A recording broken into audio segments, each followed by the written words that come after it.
5 Things Not Available in the Forest for a Princess from Birth, by Krishna's Mercy.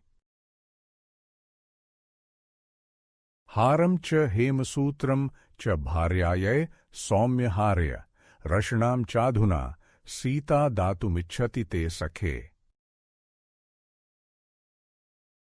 Quote, O friend, Sita now wishes to give to your wife a pearl necklace, a string of gold, and a girdle. O gentle one, please take them. Lord Rama speaking to Suyajna, Valmiki Ramayana, Ayodhya Kand 32:7. It came down a matter of choice. The 2 options were vastly different, both in the immediate picture presented and the nuances involved in daily life. The husband had already reached a decision. He practically insisted that the wife choose the first option. This would be best for all parties involved. It was a stressful time. This choice came upon them suddenly. Only moments prior, the husband and wife were prepared for elevation, for ascension, for a ceremony known as Abhisheka. You see, the husband was set to accept the throne from the father. The father was currently in the seat at the top. The father was the leader of Ayodhya. After careful consideration, in accord with proper protocols and precedents set far back, Dashrath decided that it was time for Rama to become king.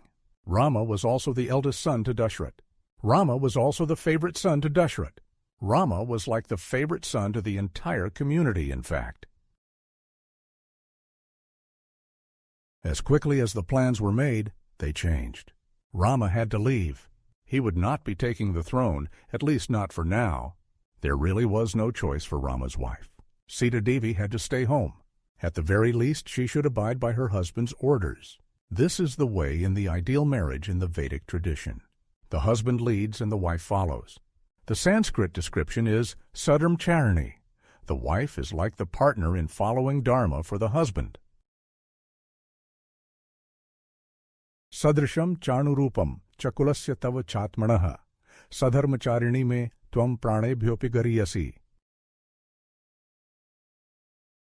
Quote, My dear beautiful wife, what you have said is befitting the occasion and also indicative of the greatness of your family heritage.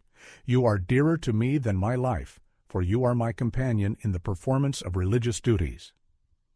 Lord Rama speaking to Sita Devi, Valmiki Ramayana, Ayodhya Kand 10:41. Sita needed some convincing, though. The first layer to the presentation, if comparing the husband to an advocate, was insufficient. The next obvious line of argument is comparison. Just take the current situation and compare it to what life would be like in the next phase. Rama was going to live in the forest. In the following review, we see what Sita would be missing out on if she chose to follow her husband. 1. Royal attendance. Nationalism, patriotism, community bonding, and the like are only natural. People want to be proud of where they live. They do not want to feel as if they are lagging behind. In this regard, someone living in an industrialized nation today might feel that they are advanced. They have easy and quick access to the latest computer electronics. They can get behind the wheel and drive practically anywhere. They have indoor plumbing. Their heat and cooling are configured to a precise temperature entered on a digital display.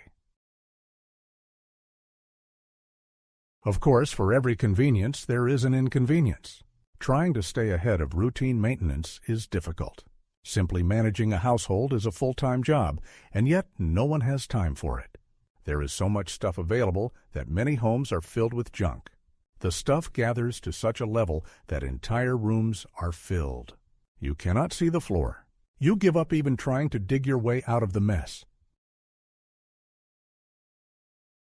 As the wife of the eldest prince, Sita Devi lived in a palace. There were many attendants. The conditions were steady since the time of her birth. She was found as a baby in the ground.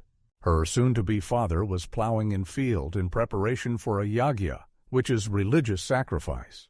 He found the greatest gift in his new daughter. He took her in and named her Sita. Janak's daughter then married into royalty with her union with Rama. There were attendants for everything. These were not slaves or servants forced into service. Rather, they were almost like family members.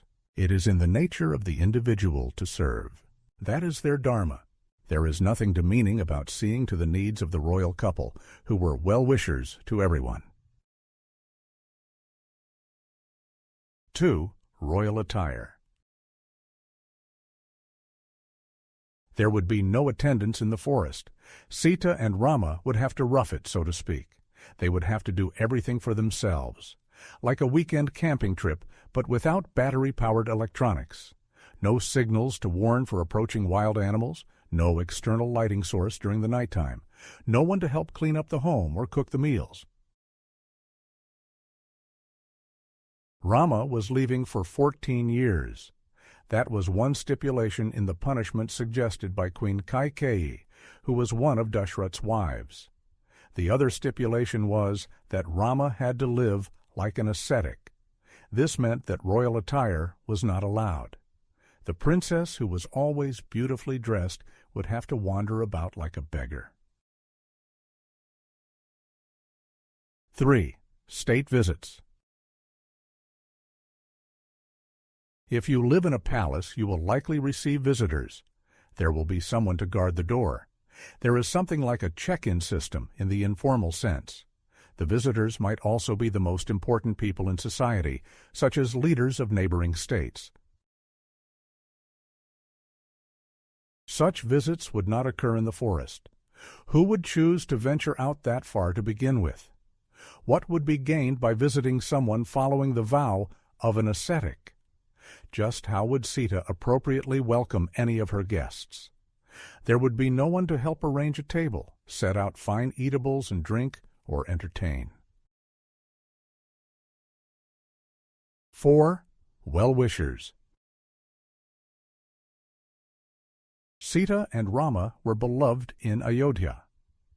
As later described to the inimical leader named Ravan, Rama wishes well for all living entities.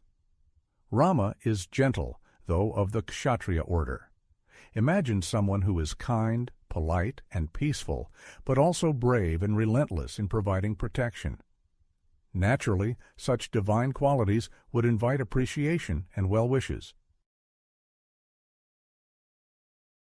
Rameti prathito loke gunvan satyavan shuchi vishalaksho mahabahu sarvabhuta hite ratha. Quote, "My husband Rama is famous throughout the world. He is pure, truthful, and very gentle. He is mighty armed, has wide eyes, and is always busy working for the welfare of all living beings. Sarvabhut hitirata."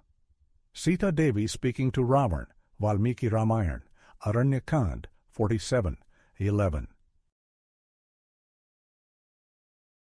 In the forest, the couple would live alone.